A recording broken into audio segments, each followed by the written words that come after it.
नमस्कार दोस्तों, एक बार फिर से स्टेट मिरर के लाइव में आप सभी का बहुत बहुत स्वागत है। यहाँ पर मेरे साथ मौजूद है धीरेन्द्र जी और हम यहाँ पर बात करने आए हैं ऑफ कोर्स बिहार चुनाव पर। जैसा कि आप सब जानते हैं 243 सीटों की जो शुरुआती अनुमान थे वो सब अब क्लियर हो चुका है। ऑलमोस्ट कहा जाए सर कि जो क्लियर पिक्चर है वो सामने आ चुकी है। हाँ, रुझान में क्लियर पिक्चर सामने आ चुकी है।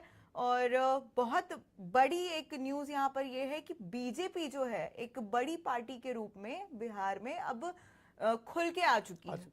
और अगर दूसरे नंबर पे देखा जाए तो नीतीश जी की पार्टी है, वहीं तीसरे नंबर पर हमारे आरजेडी तेजस्वी यादव की पार्टी है। तो पहले कहा जा रहा था कि तेजस्वी यादव इस बार छक्का मारेंगे, वो उनकी पार्टी जो बनेगी सबसे बड़ी पार्टी बनेगी। लेकिन यहाँ पर पूरा माहौल ही डामाडोल हो गया, एकदम हालात जज्बात सब कुछ बदल गए हैं।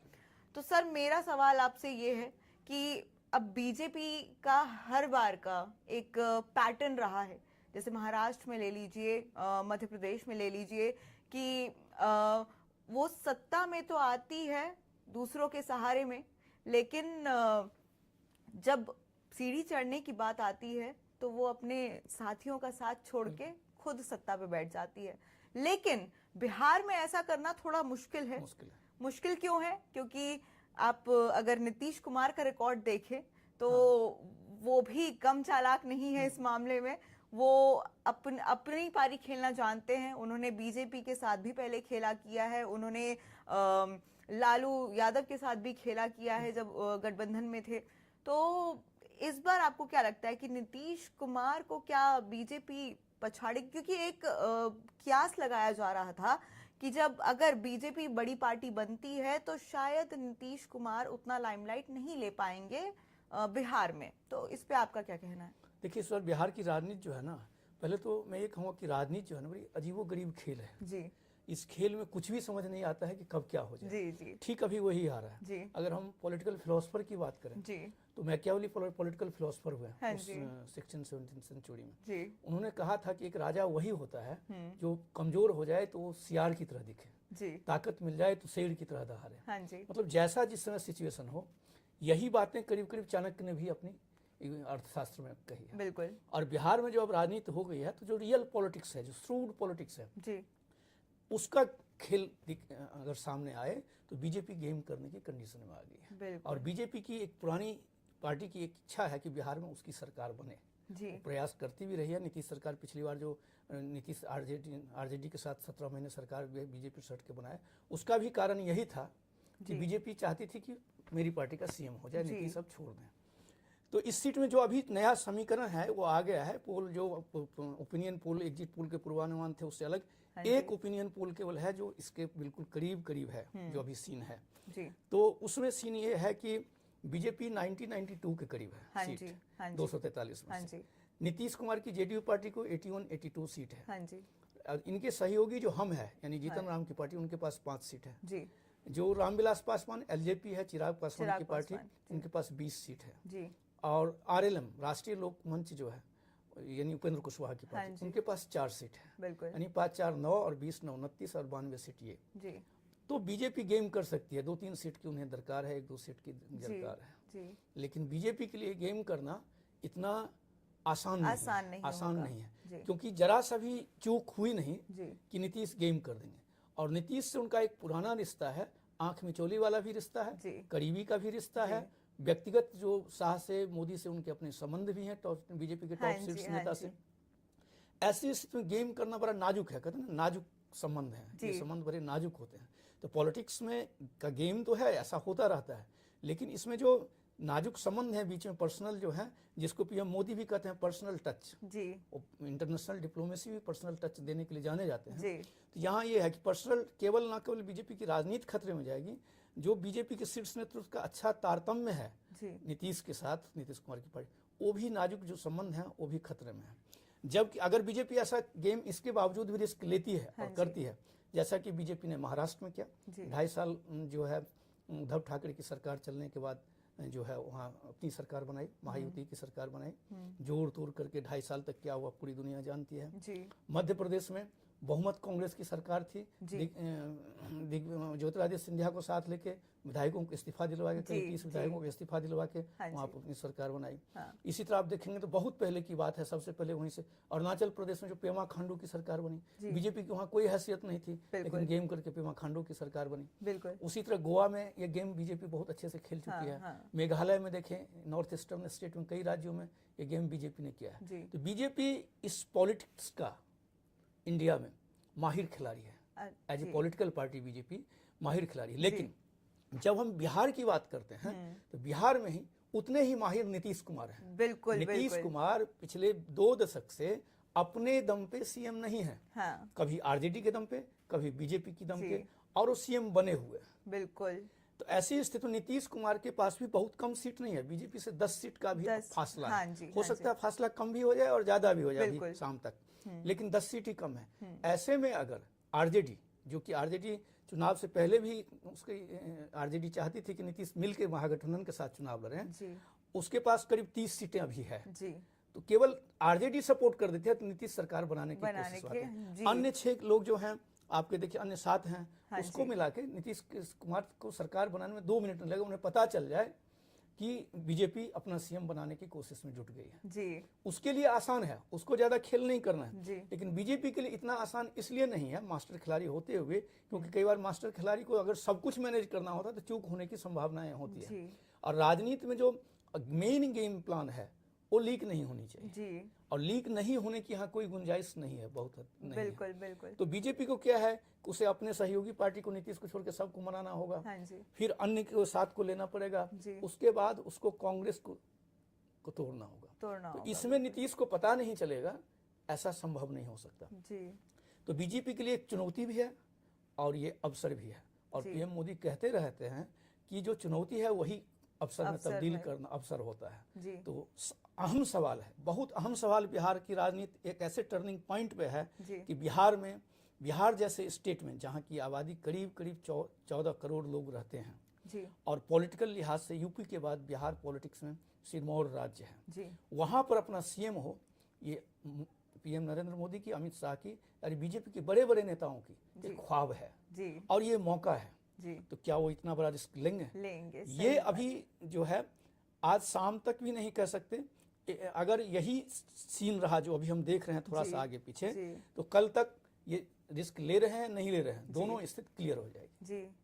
तो ये स्थितियां हैं अभी। तो मैं एक बड़ी ब्रेकिंग यहाँ पर बताना चाहती हूँ कि अनंत सिंह जो है वो जीत चुके हैं। ये अभी एक ब्रेकिंग सामने आई है कि अनंत सिंह ने अपनी सीट जीत ली है, मोकाम से वो जीत चुके हैं। और उन्होंने अभी जस्ट ये ब्रेकिंग सामने आई है कि अनंत सिंह अपनी सीट पे जीत चुके हैं। खैर, हम अपने टॉपिक पे कायम रहते हैं कि सर मेरा एक सवाल ये है कि 2020 में जब नीतीश कुमार और बीजेपी आप साथ ही लड़े थे उस टाइम पे भी, लेकिन नीतीश कुमार ने खेला कर दिया था उसके बाद, तो उसका और आज का डिफरेंस क्या है? कि मतलब ये दिमाग जो आज हम ये क्वेश्चन कर रहे हैं कि बीजेपी खेल कर सकती है, तो आज की डेट में ये मतलब पिछले टाइम पे और आज की डेट में इतना क्या डिफरेंस आ गया कि हो सकता है नीतीश पहले जैसा गेम खेल दे? देखिए, जो पॉलिटिकल सर्कमस्टांसेज हैं जी, जो पॉलिटिक्स के जो सिचुएशन होता है, स्थितियां होती है, परिस्थितियां होती है, दोनों अलग अलग है। 2020 में नीतीश कुमार की पार्टी को 43 सीटें मिली थी और बीजेपी को 74। उस समय सेकंड लार्जेस्ट पार्टी बीजेपी थी। तो बीजेपी के पास चांस अभी से बेहतर चांस उस समय था जी। लेकिन उस समय भी बीजेपी ने ये देखा कि नहीं, हमारे पुराने रिश्ते हैं, सब कुछ हैं, तो हम जो है इनको सीएम बनाते हैं। 7 चुनाव लड़े थे। लेकिन उस समय चुनाव लड़ने के बाद बीजेपी के नेताओं ने सीएम अपनी पार्टी का बनाने की मांग 6-7 महीने के बाद शुरू कर दिया था। तो माहौल बीच बीच में बयानबाजी से इतना माहौल नाजुक हो जाता था कि नीतीश कुमार को लगने लगा कहीं हमें ये लोग सीएम से हटाना, कभी ऐसी राजनीति कर दें रातों रात सीन बदल जाए और हम सीएम पद से नहीं। तो बीजेपी गेम करती, ये 2022 की बात कर रहा हूँ, जब उन्होंने आरजेडी से, तो उससे पहले ही नीतीश ने आरजेडी से, लालू जी से बात करके, तेजस्वी से बात करके गेम पलट दिया और गठबंधन करके आ गया। फिर जब देखा उनके साथ 17 महीने से करीब सरकार चलाने के बाद कि यहाँ तो फिर वही आरजेडी वाला जंगल राज का संकेत मिल रहा है, ये हाल है, लोकसभा चुनाव आ रहा है। उन्होंने लोकसभा चुनाव 2024 में जो हुआ था उससे ठीक पहले 3 महीने 2-2.5 महीने पहले, यानी फरवरी 2024 में आरजेडी को धक्का देके वो फिर बीजेपी में गठजोड़। बीजेपी को भी जरूरत थी। राजनीति में क्या होते हैं ना कि हर समय परिस्थितियों की अपनी जरूरत होती है, जरूरत के हिसाब से लोग गठबंधन करते हैं और गठबंधन तोड़ते हैं। वही नीतीश भी कर रहे हैं, वही बीजेपी वाले भी कर रहे हैं। तो उस समय तोड़ के फिर लोकसभा चुनाव इन्होंने जीता और जीत के फिर केंद्र में सरकार भी बनी। अब बिहार में चुनाव आया है। अब बिहार में क्या होता है, फिर बिहार में फिर वही सीन आ गया कि बीजेपी अपना सीएम बनाए या नीतीश कुमार। हर आदमी चाहता है कि मैं पावर में रहूं। नीतीश भी चाहेंगे जब तक कि यह मैं पीएम तो बन नहीं सकता, उन्होंने जोर तोड़ करके देख लिया, बिल्कुल तो पीएम बन नहीं सकता, तो कम से कम सीएम पर हैं। और बीजेपी वाले कम से कम सीएम तो रहने तक उनको साथ देते हैं, उनका हर मोर्चे पे बड़े बड़े मुस्लिम विरोधी बिल पे भी साथ दे देते हैं। तो ये उनकी इच्छा है, एक एज और उनकी उम्र और स्वास्थ्य को लेकर जो चल रहा है। लेकिन चुनाव प्रचार में जिस तरह से वो सक्रिय रहे हैं और एक दिन में 400 500 किलोमीटर सफर करके कई जनसभाओं को संबोधित किया है इस एज में, तो वो काबिले तारीफ है। तो आप ये नहीं कह सकते हैं कि वो शारीरिक तौर पे या फिजिकली चूक रहे हैं या कमजोर हो गए हैं। तो ऐसी स्थिति में आने वाले 1-2 दिनों में बिहार की पॉलिटिक्स एक बार फिर बहुत रोचक हो जाएगा और लोगों को मजा आएगा। यहाँ पर कि जो नीतीश है वो फिजिकल तो खैर नहीं बोलूंगी, बट हाँ जो वो मेंटल अपना दिमाग चलाते हैं वो मेंटली इतने ज्यादा तेज हैं कि उनको पता है कि कहाँ पर मुझे अपनी सत्ता अगर बचानी है तो कहाँ मैं उसको पलट सकता हूँ। और वो मुझे ऐसा लगता है कि अपना जो प्री प्लानिंग भी है वो अपनी हर एक प्री प्लानिंग अपने दिमाग में पहले से लेकर चलते हैं। तो ये बहुत क्लियर है नीतीश कुमार को लेकर। सर मेरा एक और सवाल आपसे ये रहेगा कि नीतीश कुमार, ऐसा क्यों है कि नीतीश कुमार जो है वो इस बार, अभी हमने पहले बात की कि बीजेपी ऐसा कर सकती है, लेकिन ऐसा भी हो सकता है कि नीतीश कुमार ही ऐसा कर दे, आपने ये बात बोली, लेकिन अभी क्या उनके पास कोई ऐसा मेजर पॉइंट है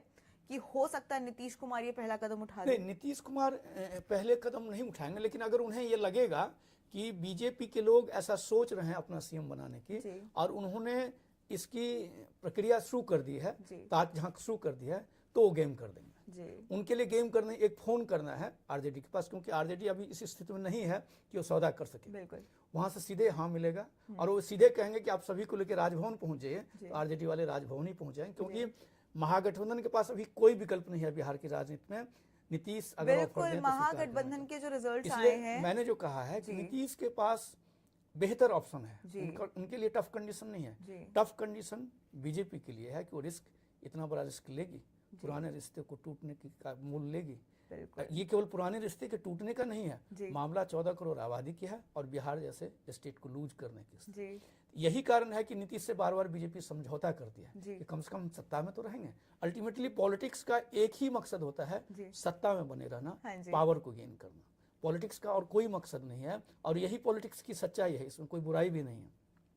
तो अब देखिए क्या होता है इस खेल में। जैसे जो तो भाई शाम को 6 बजे पीएम मोदी आज कार्यालय पहुंचने वाले हैं, अपने कार्यकर्ताओं को संबोधित भी करेंगे। कहीं ना कहीं बीजेपी ने मान लिया, एनडीए ने मान लिया है कि वो, हम भी मान चुके हैं, बस ऑफिशियली अनाउंसमेंट होने की देरी है। हम उसी का इंतजार कर रहे हैं। आगे अभी रिजल्ट्स आते जाएंगे धीरे धीरे। सर मेरा एक सवाल यह है कि महागठबंधन इस बार कहाँ चूकी है? देखिए, महागठबंधन एक जगह नहीं चुकी है, महागठबंधन कई जगह चुकी है। ये कहना अब ज्यादा आसान है, पहले कहने के लिए साबित करने के मोमेंट नहीं आए थे। लेकिन अब जो लोगों के मन में था कि महागठबंधन चूक रही थी, जो राजनीति के जानकार हैं, चाहे वो रीजनल लेवल पे काम करते हैं चाहे नेशनल लेवल पे करते हैं, लेकिन जानकार हैं, राजनीति की समझ रखते हैं, वो जानते थे कि कहाँ कहाँ चुक रही है। बिहार में जब चुनाव प्रचार गति ही पकड़ने लगा था, या ये कहिए उससे पहले जब एसआईआर की प्रक्रिया हुई, उसी समय से चूक होने लगी। उसी समय सबसे पहले जिस गेम का माहिर खिलाड़ी बीजेपी है, बीजेपी के नेता हैं, उसको उन्होंने वो एजेंडा दे दिया। जैसे एसआरआई का खुल्लम खुला विरोध करना, मुस्लिम विरोधी बताना, उसके लिए आंदोलन करना। तेजस्वी यादव ने बिहार अधिकार यात्रा निकाली, राहुल गांधी ने वोट अधिकार यात्रा निकाल दिया, बिहार बंद एक दिन का किया गया। तो वोट पोलराइजेशन का गेम वहीं से शुरू हो गया। मतलब बहुत सारी चूक जो है महागठबंधन से इस बार हुई है, इसीलिए जो कहीं ना कहीं जो रुझान आ चुके हैं, हर सीट पर रुझान आ चुके हैं और पिक्चर साफ हो चुकी है बिहार की। और बस इंतजार है एक ऑफिशियल अनाउंसमेंट का। बाकी आप और भी अपडेट्स के लिए बने रहिए आगे, और भी मंत्री क्या कह रहे हैं, बाकी सब लोग क्या कह रहे हैं, आप जरा उस पर एक नजर। बिहार की जनता ने एनडीए को जिस प्रकार से समर्थन दिया है वो बहुत ऐतिहासिक है। जातीयवाद के विरोध में और बिहार में जो डबल इंजन की सरकार ने जो प्रगति और विकास करके दिया है